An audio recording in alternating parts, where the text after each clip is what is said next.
Imos comezar despois do café. Ainda hai xente que está por aí falando, pero van que vai pouco a pouco incorporándose. Lembrade que a actividade que teñamos para as 7 da tarde, o peche da xornada, que era un monólogo de Kiko Cadaval, non vai a poder ser esta vez. Confiamos en que sexa para noutra ocasión. E tamén, cando vos toque o turno de palabra, estaría ben que arrimades o micro aí para que se vos escoite ben e máis. Dentro do que estamos traballando neste na Galega, unha das cousas que máis saen nos foros, nas asambleas e nas xuntas directivas ten que ver con este tema da comarcalización, non? Xa na primeira das mesas hubo máis un poquinho de debate co tema do rural. Falaba onte por teléfono con Alex, non? Tamén de como estes camiños que imos facendo dende a xestión cultural están cada vez máis vinculados a esa comarcalización, a esos lugares rurales, non? E como, ademais, a través de axudas como Next Generation, no caso do Ministerio de Cultura, o sea, o Ministerio, saiu estas axudas de cara a potenciar todo este tema cos fondos europeos. Para esta mesa de debate, que onde, cando estaba refacendo un pouco a mesa, decía, é como un título longo, non? A comarcalización da acción cultural como vía para o chegamento a contextos non urbanos e democracia cultural, exemplos e posibilidades. Un pouco nesta invitación tamén destos exemplos, temos con nós a Alex Rodríguez, exdirector do FETAL, un festival que se fai en FETAL Hurones de Castroponce, é xestor cultural e actor. Coñecemos hai moito tempo, porque hai moitísimos anos coa compañía estivemos traballando nunha sala que eles levaban tamén como compañía, eu creo, non? Os contarás un pouco diso, pero a verdad que benvido ás xornadas de Escena Galega.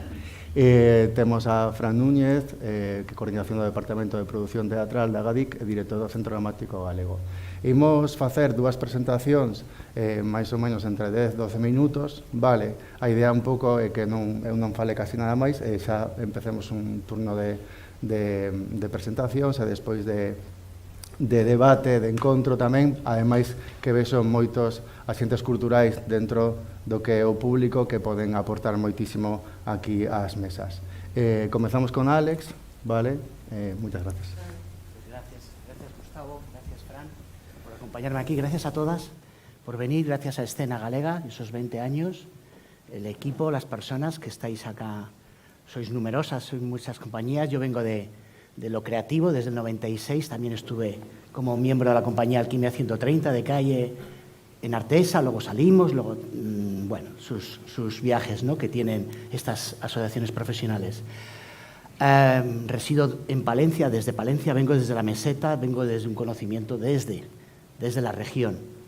Con mi trabajo estoy de ámbito nacional, ¿no? Bueno, vamos a... a ver si soy muy concreto, si me lo trabajo y soy muy concreto en esto. Quiero hablaros un poquito de este concepto que he ido amasando mucho más, que es la majada, que le estoy a modo de guiño, a modo de, bueno, de pequeño detalle, porque yo me he criado en un pueblo norte de Palencia, Cántabro de Palencia, y entonces la plaza se llama Majada, ¿no? La majada es el concepto de la reunión, ¿no? Acá seguro que conocéis la reunión de ganado, la reunión inclusive de gente, ¿no? Entonces a mí me gusta utilizarlo como el hecho cultural sea la reunión comunitaria, ¿no? Vamos allá.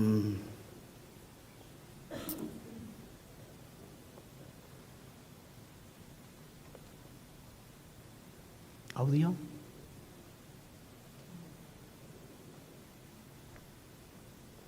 Quines savieses estan intentant emergir d'aquesta crisi?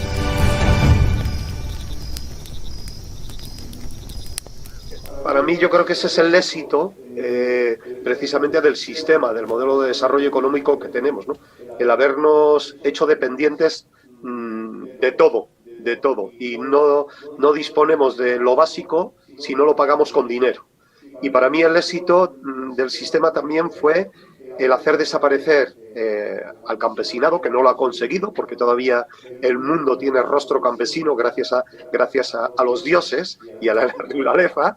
No lo ha conseguido al 100%, pero sí lo consiguió aquí, ¿no? Como poco a poco nos fue eliminando y la victoria consistió precisamente en hacernos creer a los campesinos y a las campesinas que nuestra cultura y nuestras formas de vida no tenían ningún valor, no valían para nada, ¿no? Pero el quid de la cuestión era romper nuestra autonomía, porque yo creo que si hay un sujeto autónomo e independiente, es el campesinado, ¿no? El que sabe producir sus propios alimentos, cohabitar y autogestionar su vida en el entorno donde vive, ¿no? Y si no, no hay autonomía desde mi punto de vista, sigue habiendo dependencia, ¿no? Yo siempre digo que los últimos resistentes, verdaderos resistentes ante el neoliberalismo han sido los campesinos y las campesinas. Lo poco que queda, han sido auténticos resistentes y sin haber hecho ninguna manifestación ni ninguna movilización. Su movilización era ir al huerto todos los días o ir a pastar con las ovejas y a ordeñar las vacas. Ese fue su manifestación. Pero ahí es donde llevó a cabo la resistencia anticapitalista, incluso sin ser consciente de que la estaba haciendo, ¿no? Pero la hacía. Entonces, para mí, el gran reto de hoy es cómo recuperar todas estas culturas que pueden ayudarnos a recuperar la autonomía como seres humanos y como pueblos. Porque si no, no hay. Es una falacia. Si no, la autonomía, si tú sigues dependiendo del Banco Bilbao y Vizcaya o de la Renault que nos instala una fábrica de coches para generar mano de obra, eso no es independencia ni autonomía. Es dependencia y más de lo mismo.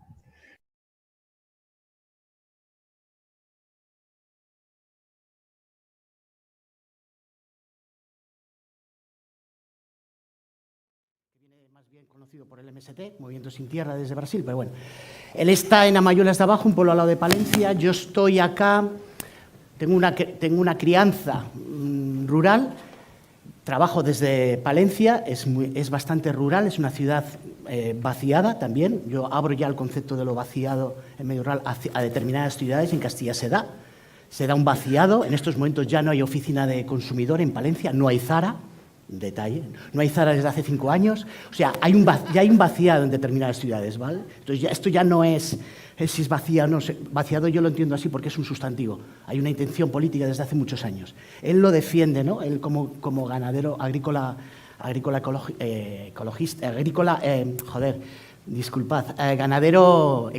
ganadero orgánico, ¿cómo lo llaman? Se me ha ido el nombre, ¿cómo se llama?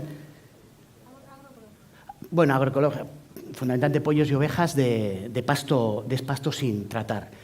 Bueno, son unas conversaciones que tiene, para mí casi es un poco bastante eje, ¿no? De lo que yo he vivido, desarrollado, quiero colocar en mis proyectos. He venido trabajando estos 11 años en la dirección del festival, 15 años en la implicación en el festival, venía de la dirección artística y luego estos últimos 11 años he estado dirigiendo el FETAL en una población de 100 habitantes, sin cobertura móvil, muchas personas lo conocéis, sin cobertura móvil, un teatro de 250 localidades, una residencia de artistas, un bar y una iglesia. Se da, como muy bien luego, bueno, este tipo de cosas se dan en estos entornos, hay una actitud personal.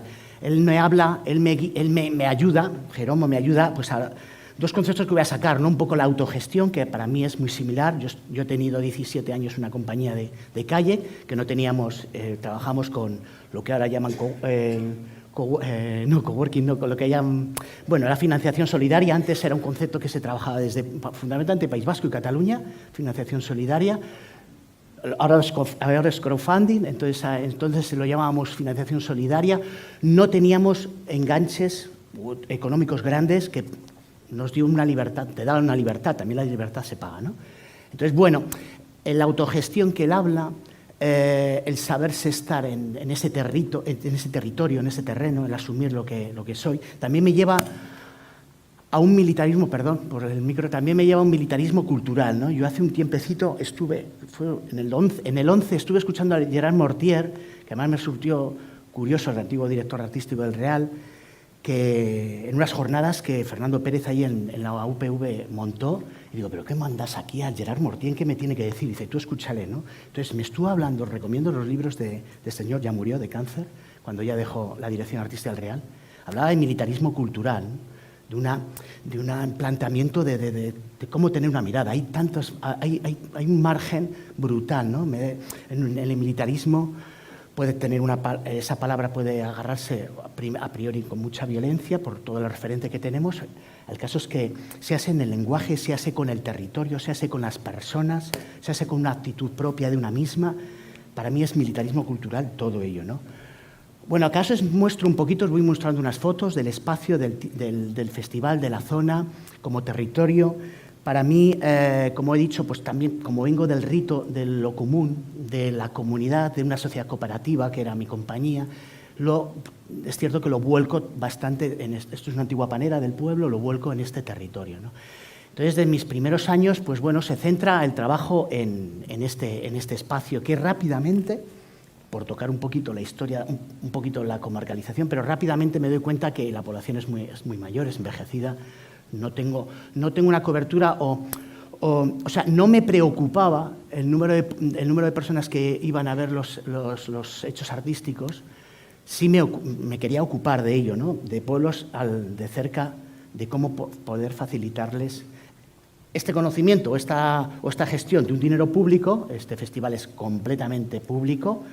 Por enlazar con la mesa de antes, me ha sido imposible, lo habré hecho mal, seguro, en algunos aspectos, algunas otras cosas, yo creo que los dosieres les preparé bien, lo que pasa es que no he sido capaz de tener una financiación privada en absoluto. Y tenemos ahí, por ejemplo, a Pipas Facundo, que está al lado de Eurones, ¿no? Imposible, o sea, es Castilla, yo siempre lo digo, bueno, pues esto, y es Castilla, o sea, señoras, señores, lo que antes comentaba de las ratas, de Delibes, pues se da, ¿no? En Tierra de Campos se da.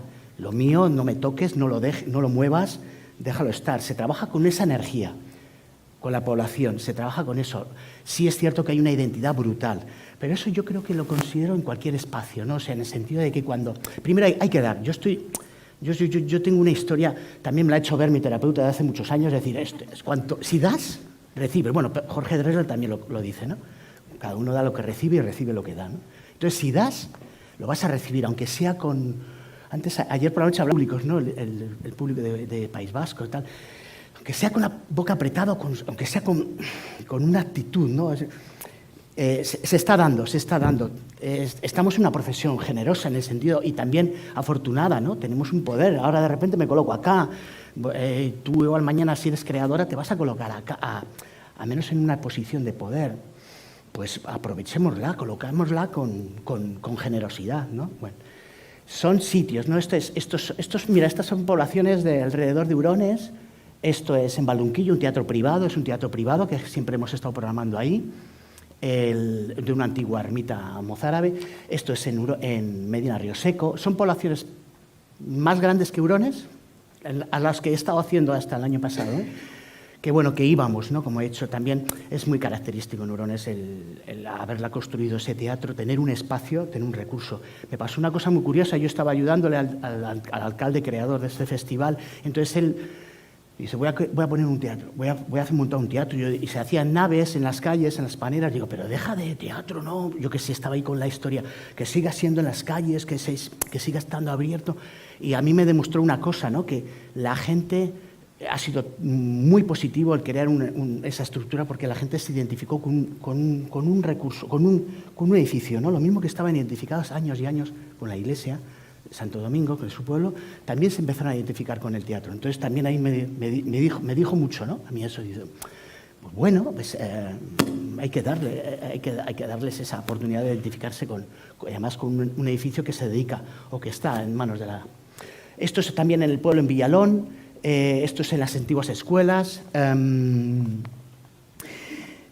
contexto donde yo trabajo, donde trabajé y donde, bueno, ahora estoy ligado a Aguilar de Campo, que es una población de 7.000 habitantes en el norte de Palencia, en sus programas. Acabamos de terminar un festival de cine, de cortometraje ámbito internacional.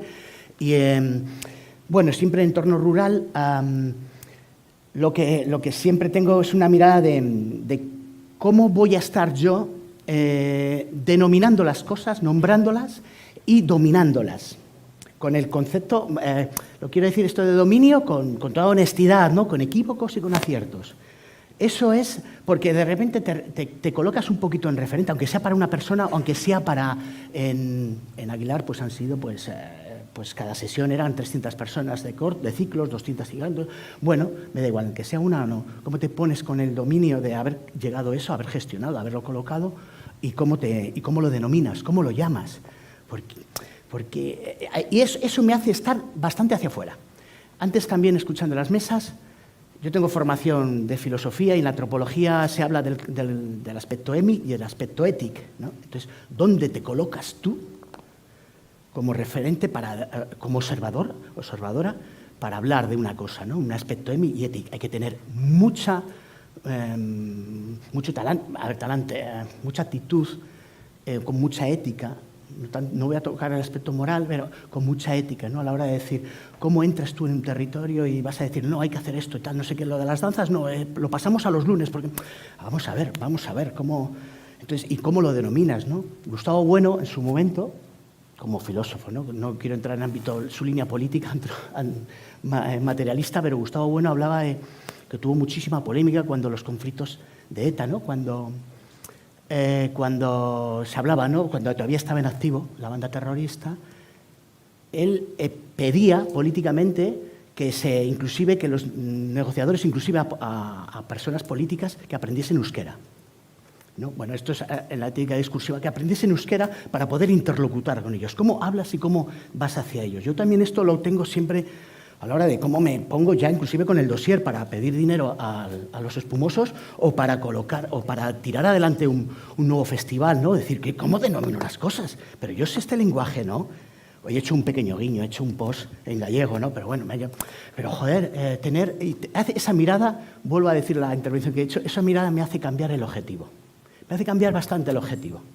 De poner un objetivo, un gran angular, o al menos, yo que sé, para llegar a un 16, a un 15, lo mejor es llegar a un 1, porque soy una persona, ¿no? Desde aquí, yo con mi honestidad, con mi conocimiento, llegar al 1, ¿no? El margen del 1,50. Quedémonos en el 50 milímetros, pues al 1, ¿no? El 16 está muy bien, ¿no? Que tenemos, sabré casi el espacio escénico. Bueno, me lío. A ver, esto es en el teatro, en el Teatro Medina Río Seco, que también tiene un espacio escénico, pero bueno, siempre he estado desarrollando casi dentro del espacio escénico como en plazas o en otras zonas, ¿no? Vamos a pasar rapidito ahí al vídeo resumen que tengo un poco del festival.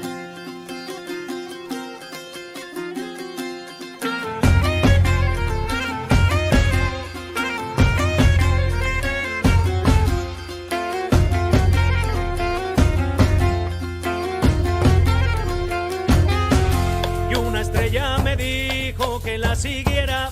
Ella va por el cielo y yo por la tierra. La barca marinero la tengo de pasar. La niña de la arena no la puedo olvidar. Yo creo que es una cosa pequeña, pero a la vez muy grande, ¿no? Que se puede hacer esto aquí, ¿no? Por eso, si estamos aquí será porque esto es importante, de verdad. Pero sobre todo tienen que existir más fetales, porque si un pueblo como Hurones, que tiene 120 personas censadas, puede hacer este pedazo de festival y puede tener un teatro de estas características, lo pueden tener todos los pueblos. O sea, hay que tener la voluntad, y aquí se ha visto que tiene la voluntad. Yo lo único que puedo decir de Fetal es que es un festival donde no hay trampa ni cartón, donde es como las casas que habitan en este pueblo, en Hurones, que son sinceras, robustas, duras, y son como la gente de campo, y es como yo creo que tiene que ser el teatro. No tiene que tener artificio, tiene que tener sinceridad, tiene que tener mucho dolor, y bueno, creo que este festival, por sus limitaciones, lo hace grande, ¿no? Y por sus carencias lo hace especial. Entonces, larga vida al Fetal, y esperamos volver pronto en un lugar con aire acondicionado. Para mí la gente que hace los festivales en pequeños pueblos son los nuevos héroes, porque dedicarse al teatro y más en sitios tan pequeños y es como no sé, hacer algo muy, muy laborioso que necesita mucho esfuerzo, pero que yo creo que estoy convencida que la gente de aquí del pueblo está súper agradecida, la gente que organiza, porque de otra manera tal vez no podrían ver lo que se ha visto hoy. Traerlo también al medio rural, donde la gente mayor tiene más acceso, porque es el teatro que hay en el pueblo y se acercan todos, ¿no?, los vecinos, y ver cómo también esa gente que está reviviendo un momento que tienen muy fresco en sus cabezas, ¿no? Las caras que hemos visto han sido impresionantes y lo han recogido de una manera increíble. Que en sitios como este de repente se pueda ver danza contemporánea, teatro contemporáneo, pues me parece fundamental para que la arte escénica sea necesaria en la vida de las personas, que es lo que tenemos que tratar de recordarle. El pueblo en sí, pues bueno, transmite amor al teatro, porque en un pueblo tan pequeño encontrarnos con este edificio, con este teatro hecho es proceso para el festival y para que tenga una pues no es lo habitual. Creo que en Hurones hay uno de los mejores públicos de España y tiene mucho más mérito en una aldea de este tipo, con mayores presupuestos.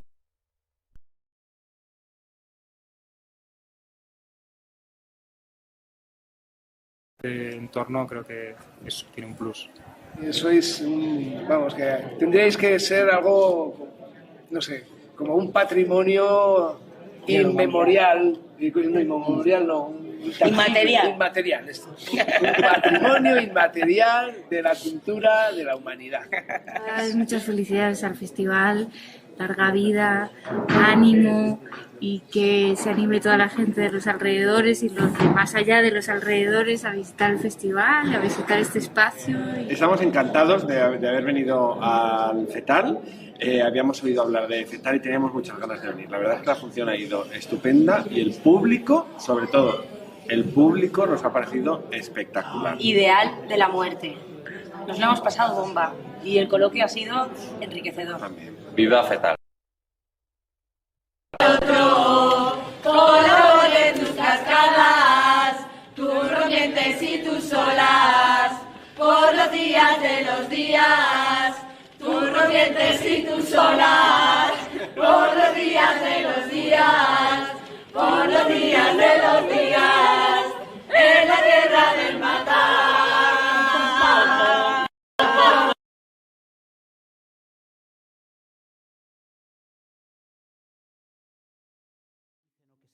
Desde las personas que lo experimentan o que lo viven, que también te hacen estar, ¿no? Seguir caminando. He hablado antes del lenguaje, de cómo me comunico, cómo llego con estos aspectos, ¿no? Cómo lo veo desde fuera, qué capacidad tengo de lenguaje de cambiarme, qué capacidad también tengo de reparar en ello, en cosas, repararme a mí, volver a reparar cosas que se han hecho, que debo modificar. Todo eso a mí me abren pues muchas vías a la hora de poder ofrecer lo que puedo entender buenas prácticas o buenas acciones, ¿no?, para un festival. ¿Qué quiero? Estábamos hablando de la gestión en el territorio, luego cómo me voy yo, un poquito sí que lo he denominado, cómo son los momentos en el territorio, en el espacio en sí, y luego quería tocar un poco el paisaje, ¿no? El paisanaje que yo llamo, que es el público, lo que es el público de... Bueno, esto es un aspecto que también me gustó, este año también ha sido muy bonito, de tránsito, como yo ya no estaba en el Festival de Hurones. Llevo desde el 96 teniendo los veranos ocupados, sea por la compañía de calle, sea por el Festival de Hurones, que es en agosto. Pues este año le he gozado mucho, he podido conocer lentamente durante una semana a Rivadavia, me he ido a Eima, a Palma de Mallorca, con María Antonia. He hecho cosas que me hacen aprender, que me hacen abrir, ¿no? También tengo que reparar en ello y no sé, bueno, cambiar también mi ángulo, ¿no? Esto ayuda muchísimo. El paisanaje que digo yo, las personas que viven ahí respondieron, ¿no? Respondieron. Unas porque no pueden, ya no quieren, por edad, o porque ya no quieren transitar ya el festival y fundamentalmente porque empiezan a venir de la comarca, de la zona.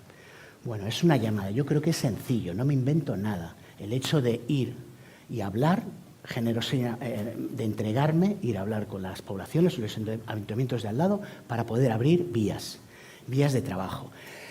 Yo lo que hay cosas en las que también recaigo, que vengo de lo creativo, estoy muy cerca de lo creativo porque a mí me llena, si no, yo no estoy aquí, yo no puedo gestionar como gestiono, con mis cosas positivas y mis cosas negativas.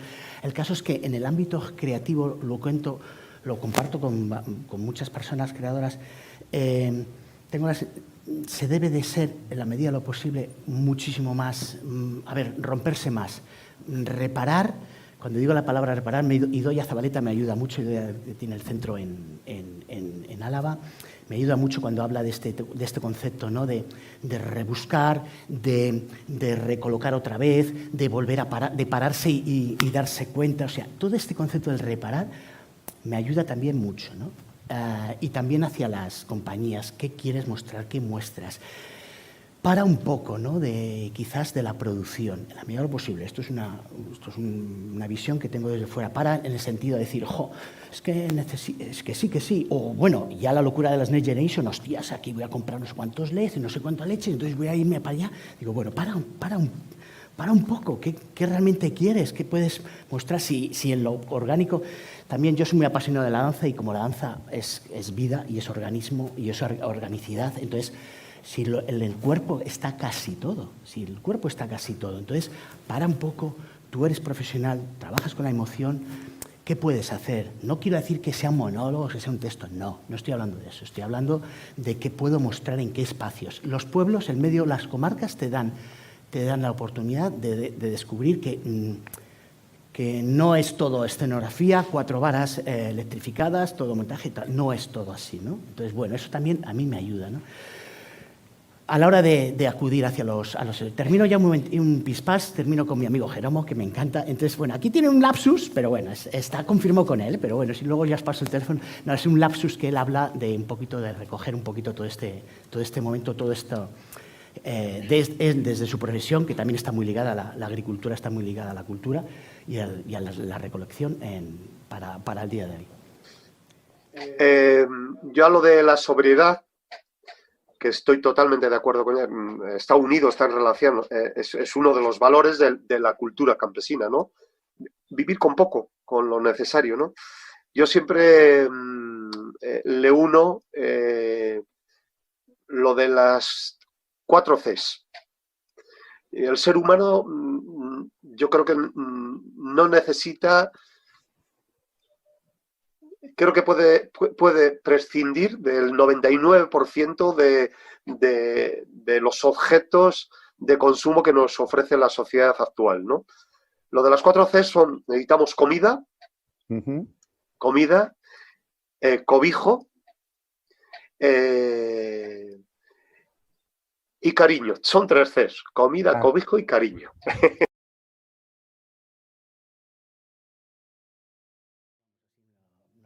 Y ya un último aspecto, estos son momentos porque yo generé una residencia creativa Yesca, donde vinculo fundamentalmente tanto el lenguaje como la creación, como la posición de la mujer, que es muy importante como paisanaje en el medio rural, es de las más activas, de las más casi reparadoras en lo que ellas necesitan, de lo que se ha prohibido, de lo que se les ha prohibido en la historia, de lo que se les ha invisibilizado, ¿no? En la historia. Estos son momentos de personas que han intervenido y aquí ya no me da tiempo al vídeo. Gracias, muchas gracias.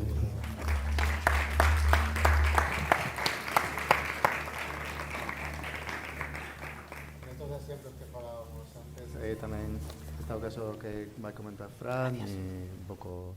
Vamos a intentar ser un poquinho máis breves para entrar aí en debate. Verdad? Brevísimo. Nada, agradecer a Escena Galega por convidarme. Diego, un placer estar aquí con Alex e con Gustavo e con todas vos.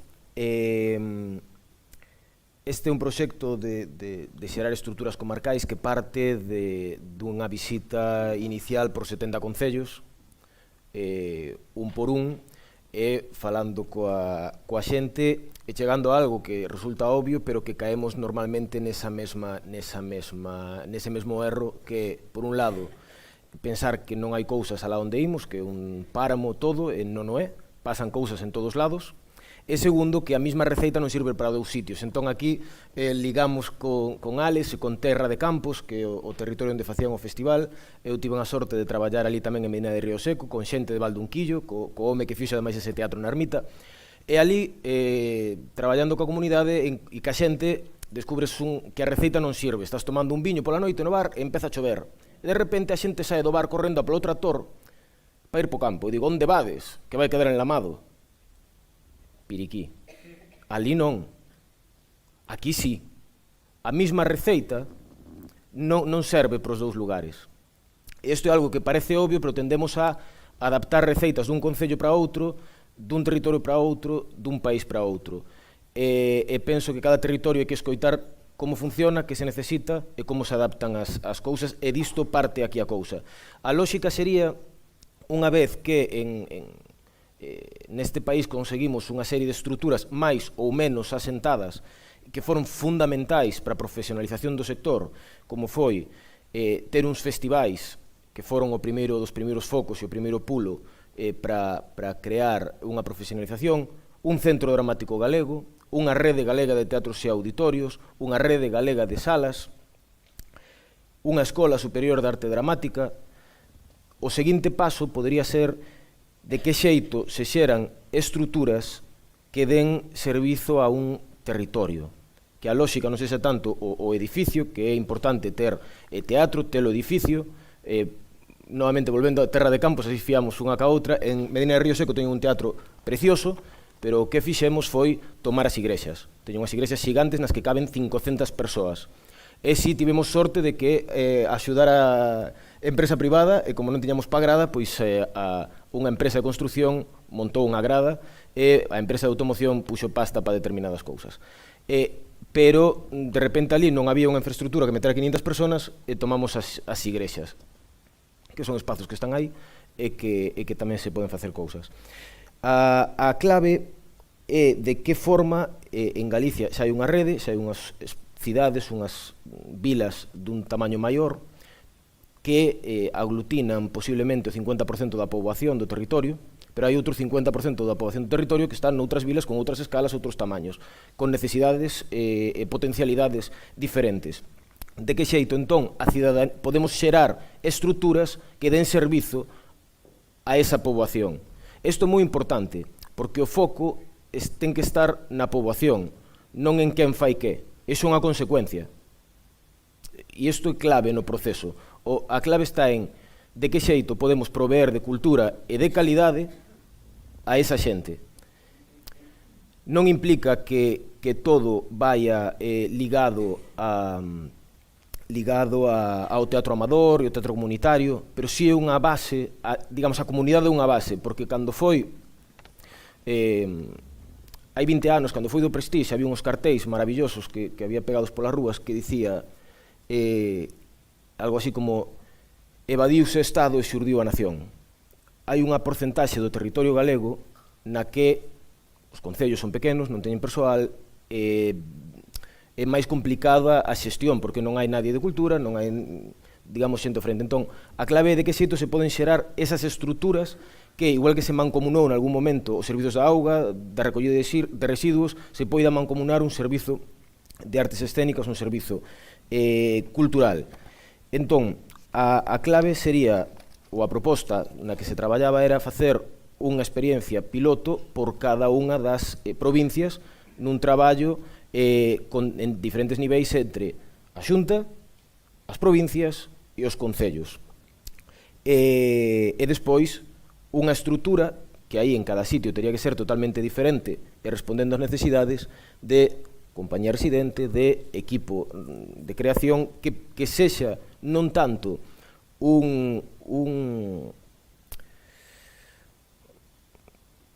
non é xerar un reino de taifas, de este é o meu territorio, este é o meu lugar, senón buscar de que xeito determinadas persoas poden estar traballando nun territorio e abrir ese territorio a outras persoas tamén para crear, para construir, para difundir.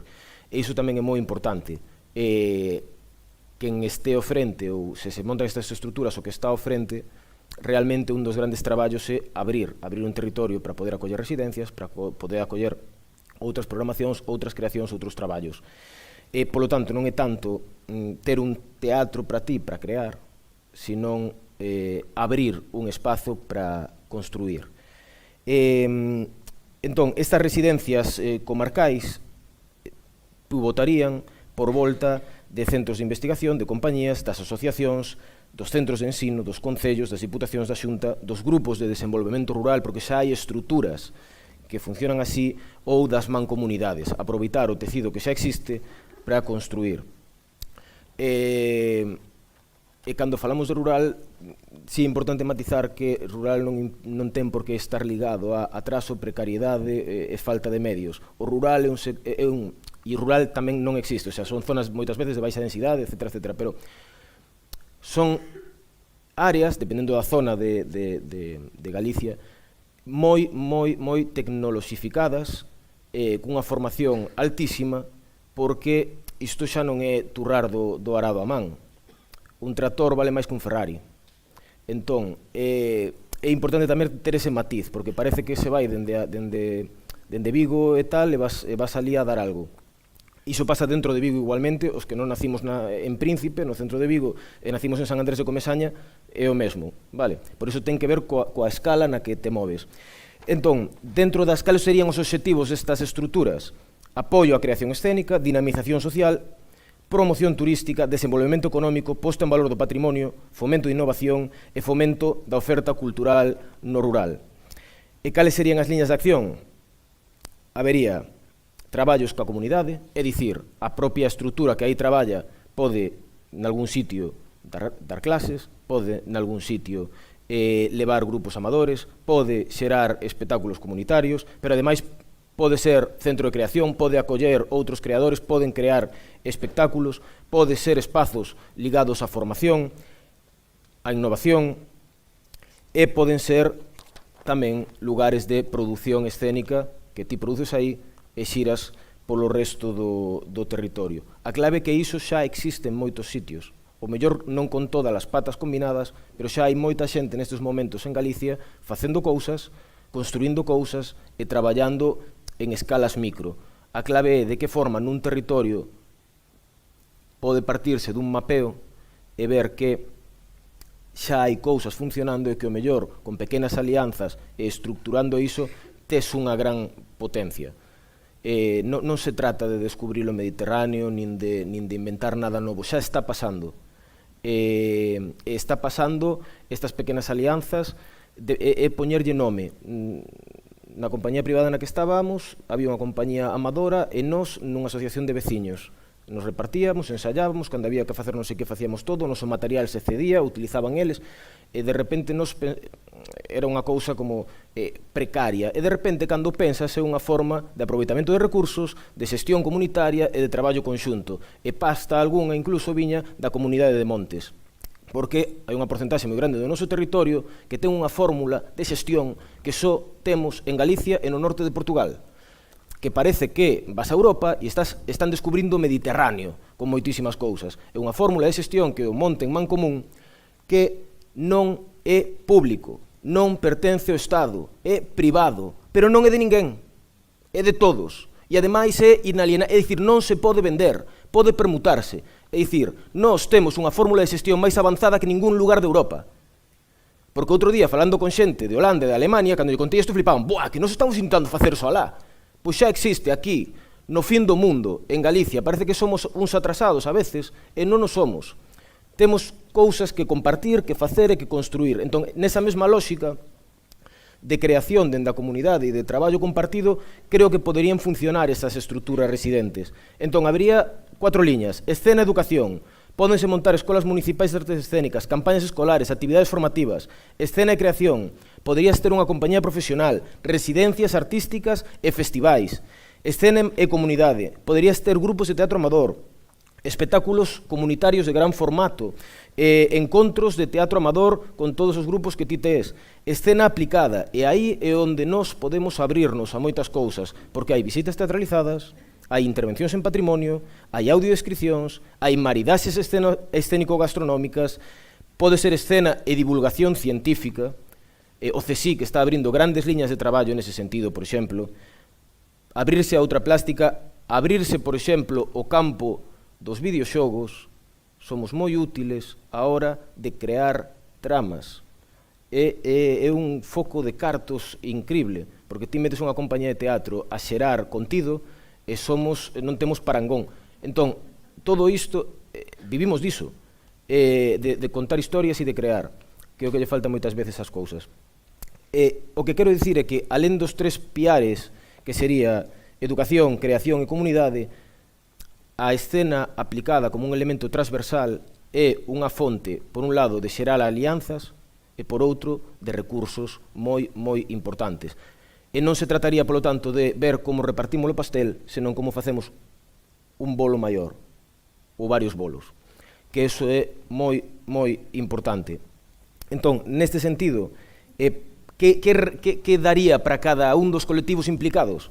Pois para os profesionais da escena daría contratos estables, porque a xente que este traballando aí terá un contrato estable, e acceso a formación continua, porque a idea, se ti acolles unha compañía en residencia, é que tamén poidas intercambiar, ainda que sexa de forma informal.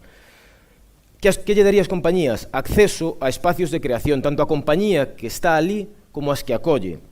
Estabilidade nos equipos creativos, acceso a novos espazos de ensaio e residencia técnica, fomento da internacionalización, porque o feito de que ti poidas abrirte e acoller compañías incluso de fora do Estado permíteche tamén xerar alianzas e estrategias para sair fora.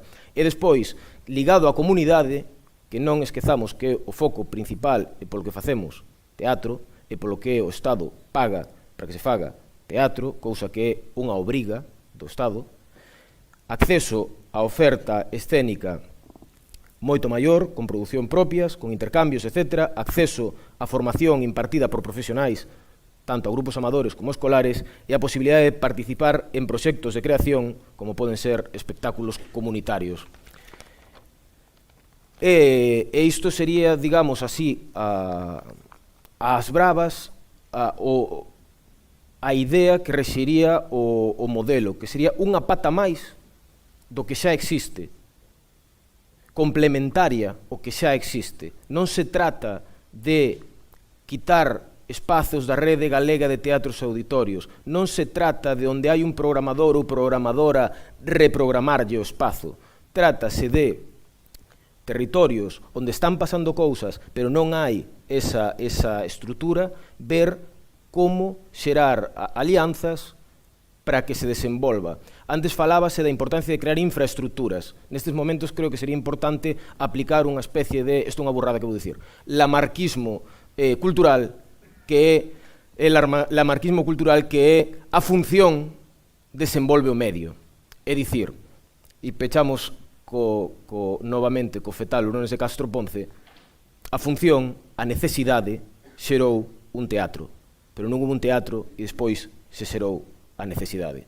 Esta burrada que é o lamarquismo cultural, ao final, podería incluso chegar a funcionar mirade o da epigenética.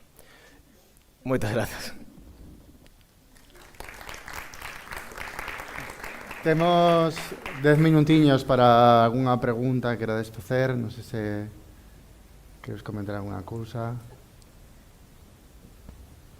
Eu quería, dentro das preguntas un pouco que teñamos aquí apuntadas, quería preguntarvos unha cousa con isto que un pouco, non sei, como sensación un pouco a través do que está pasando a nivel administrativo, non? Que de repente poñemos en valor o que ten que ver cos fondos europeos e miramos ao entorno rural para facer determinados fondos, os determinados proxectos, pero ao final como que, por que pensades que non acaba de arrincar? É dicir, estamos preparados realmente para como estabas a decir, para facer ese diagnóstico, ese mapeo e pôr en valor os proxectos?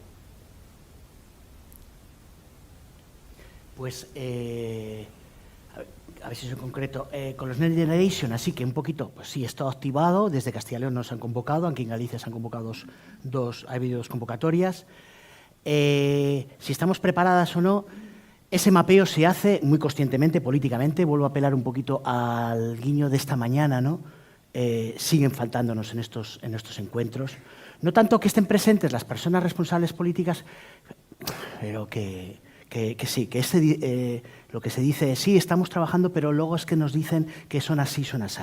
No es así. Europa también habla de transversalidad. Yo, el festival, y es cierto que trabajar desde mi comarca, en Castilla y León, no lo hubiera podido hacer si no es por un apoyo económico, inclusive con al menos el último presidente de la Diputación de Valladolid, del Partido Popular, con un apoyo y una implicación bastante clara y seria, ¿vale? En ese caso. Hay una actitud personal.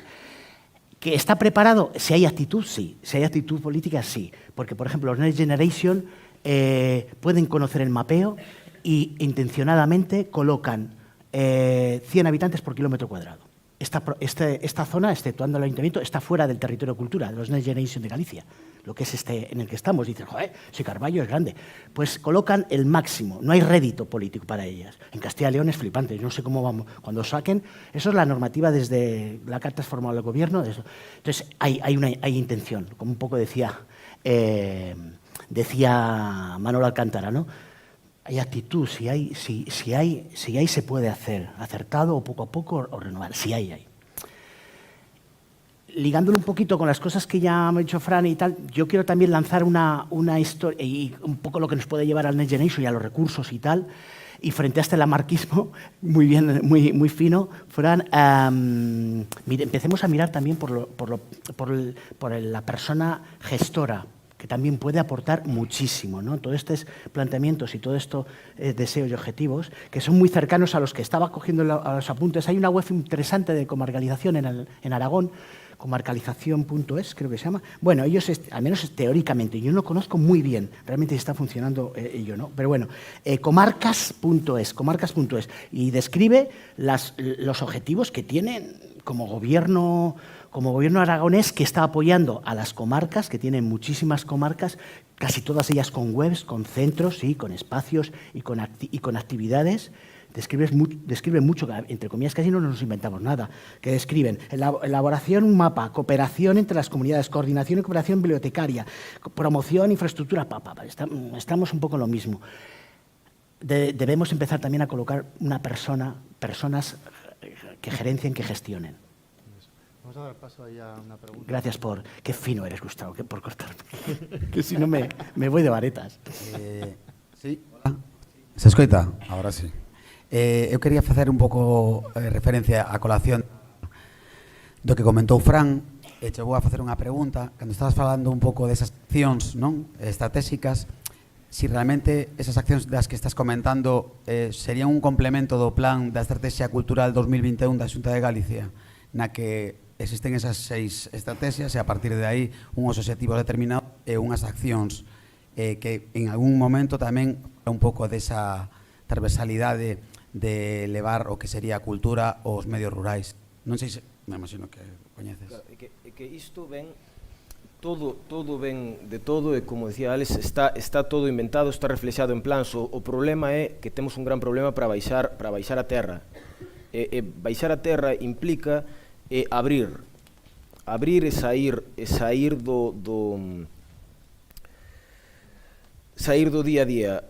Estamos aquí, estamos en unhas xornadas profesionais nas que falamos isto de novas xestións, novos territorios, etc. Estamos nun festival, nun dos festivais que ten o FIOT, unha asociación detrás, que ten unha base comunitaria moi importante, pero non vai falar en ningún momento, digamos, xente desa base social e comunitaria que está aquí, en referencia a que lles aporta ou lles deixa de aportar un festival como este e de que forma podrían estar relacionados con compañías e con estruturas. Isto é, somos nós, é así. E cando saes á rúa, fora do teatro, encontras cousas, como estes fermosos zapatillas que comprei aquí cando foi o FIOT de Carballo na feira. Preciosas, impermeables e tal. Pero estaba fora, non estaba aquí. Entón, creo que estamos seguindo intentando todos, por separado, seguir esas liñas, pero cando se colocou para os Next Generation con todo o sector a posibilidade de que se plantearan proxectos comuns e estratégicos, non houbo un só proxecto común de todo o sector, cero, ningún. Non houbo ningunha reunión, de feito que eu saiba, de todo o sector. Que en o sector di actores, actrices, compañías, xestores, políticos. Non existiu esa reunión de sentarse e dicir queremos isto para os Next Generation. Es 5 cousas, pero firmadas por todos. non existiu. Entón, hai plans estratégicos, pero os plans estratégicos hai que baixalos a terra. Creo que baixalos a terra implica poñelos a funcionar entre todas as partes, porque é imposible que 4 políticos hoxe ou 27 consigan, o sea, non se lle pode, os políticos non nacen nas berzas, son parte de nós, e se nós non somos capaces de poñernos de acordo para xerar 3 ou 4 estrategias conxuntas, non podemos pedirlle a 5 políticos que se poñan eles de acordo, porque ademais as solucións que van dar non van responder seguramente ás nosas necesidades, entre outras cousas porque moitas non as saben porque non as viven. Entendedes?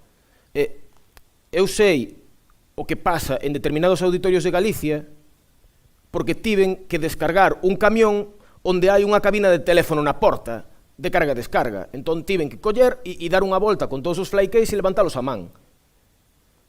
Pero hai unha cabina de teléfono ali. Está a porta, está o sitio onde chega o camión e no medio puxeron unha cabina de teléfono.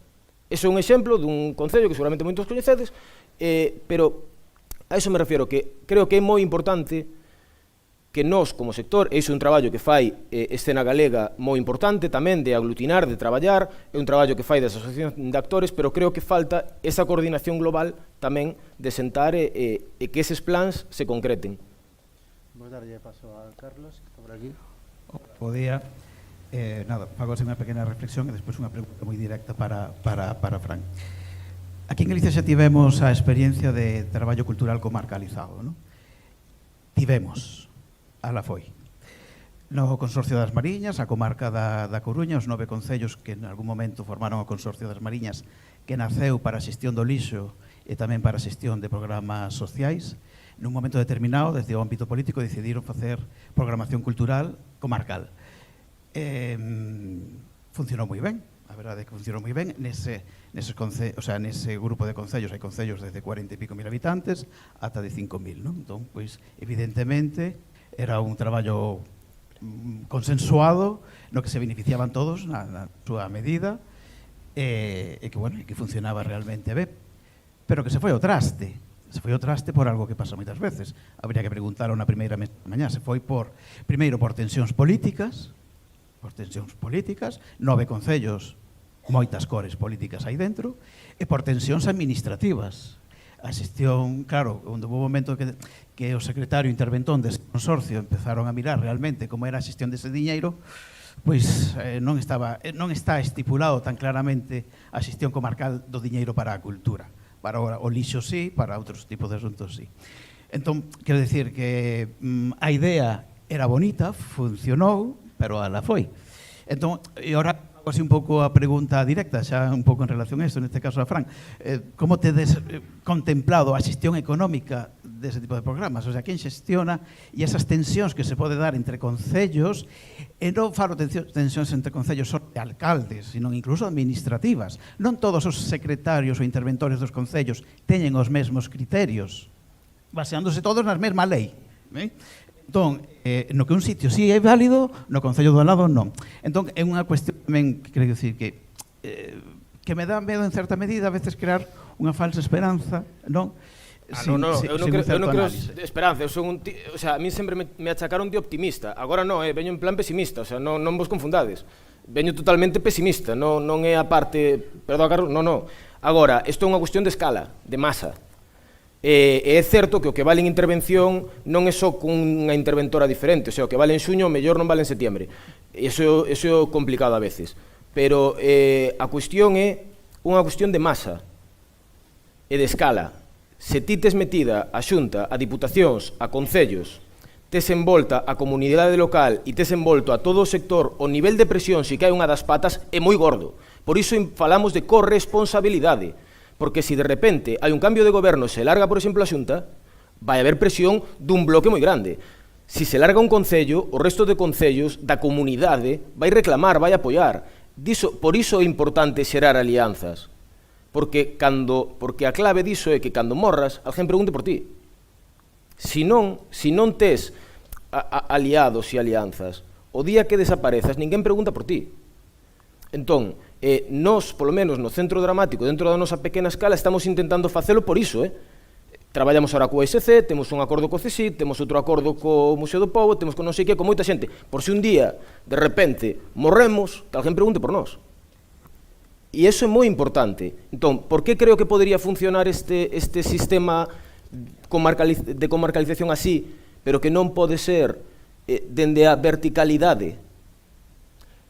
Por esa masa. Porque hai cousas que teñen unha masa ou un volume que non poden caer. A Rede Galega de Teatros e Auditorios vai haber sempre tensións, enfurruñes, para arriba e para baixo, pero é moi difícil que caia a estas alturas, porque ten unha masa, un volume, que sería imposible. Xa está asentada. E eso creo que é moi importante. O CDG agora mismo, grazas ao apoio de todas esas organizacións sectoriais, para moitos dos proxectos, dos programadores e programadoras dos concellos, da xente de outras institucións que nos apoian, ten unha solidez importante, pero non é polo propio centro dramático, é pola xente que está de sorredor. É gracias a vos. E iso fai que hai cousas que funcionan mellor, pero é gracias a vos. Hai unha responsabilidade inmensa, que eu teño que agradecervos, que tedes para que as cousas funcionen. Pois isto das comarcas sería o mesmo. Imos a última intervención, que estamos fora de tempo. Nada, moi breve. Fran, é para ti. Non positivo, senón iluso ou inocente. É dicir, nos Next Generation, os que chegamos a tela e a justificala, deixamos os fígados individualmente para chegar a tempo. E hai varios aquí, sí? E ya non te hablo del logo feroz, falo de outras cousas, sí? Imposible nos plazos que nos determinaron tanto o Goberno Central como a vehiculación da Administración Autonómica para chegar a eses fondos. Sí? Algúns, incluso metemos goles por as cuadras nestes proxectos, porque eu financiei un sistema analóxico para a xente con discapacidade auditiva que non nada que ver con lo digital, pero colou, sí? De momento colou. Xa me reclamarán, e, bueno, en todo caso, que lo paguen en REC. Por outra parte, tú mismo estás dicindo, estás falando desde unha modestia que non terías que falar. Tú estás ao frente do Centro Dramático Galego, que debería ser apoiado, potenciado e que debería ter un orzamento 5 veces o que ten para estructurar e para ser un proxecto motor dinamizador e estructurador do territorio de Galicia. Sí, estamos de acordo. Tú crees, a ver, que algún político ten algún interés en escoitar o sector? Tú crees que algún político da túa administración ou da miña administración ou da outra administración quere ese pulso ou simplemente queren cubrir a parte de que dialogaron para despois facer o que ten na súa folla de ruta? É unha pregunta retórica, Gracias. É que non vai, para min non vai, Paulo, de se a xente quere escoitar ou para qué. O tema é se conseguimos que funcione ou non. Cando falamos Next Generation é porque se fixo como unha consulta global ao sector de que se quería. Non era para estes concretos.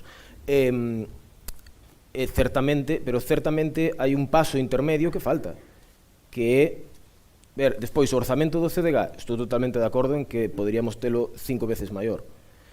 Iso implicaría tamén ter... Deberíamos telo 5 veces maior, iso implicaría tamén ter máis persoal, implicaría unha serie de cousas que non ten a propia estrutura. E dentro dun país con 2,5 millóns de habitantes, que implicaría, é dicir, é no global e no reparto global de moitas cousas. Agora, a clave tamén é de que xeito, coas estruturas que temos, xeramos que as cousas funcionen. E dánselle en función de que os que estades no outro lado tamén as poñades en valor. Iso é así, as cousas van funcionando a medida novamente que teñen masa. Sí, por iso. Por iso digo que a clave é de que xeito se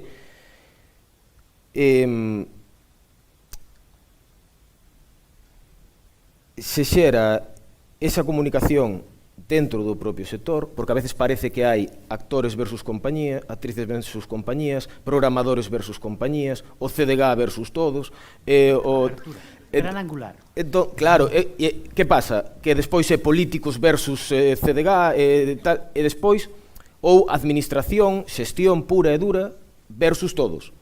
E tampouco é así, porque de repente dentro pois, podemos encontrar aliados ou xente que busca fórmulas para que isto funcione. O que dicides, hai concellos onde se pode e concellos onde non. É dicir, hai concellos onde hai alguén que buscou o xeito de que isto funcione. A lei é a mesma po teatro que po cemento, é certo, iso dificulta. Agora, quen aplica a lei normalmente sabe de cemento e non de teatro. Se soubera o mellor tanto de teatro como de cemento, mellor había solucións para o teatro dentro da mesma lei. Perdón. Íbamos terminando porque estamos súper fuera de tempo. Gracias a Alex Fran por estar. Falaríamos moito máis tempo. Gracias a todos por vir. Acabei a palabra, Lei. Sí.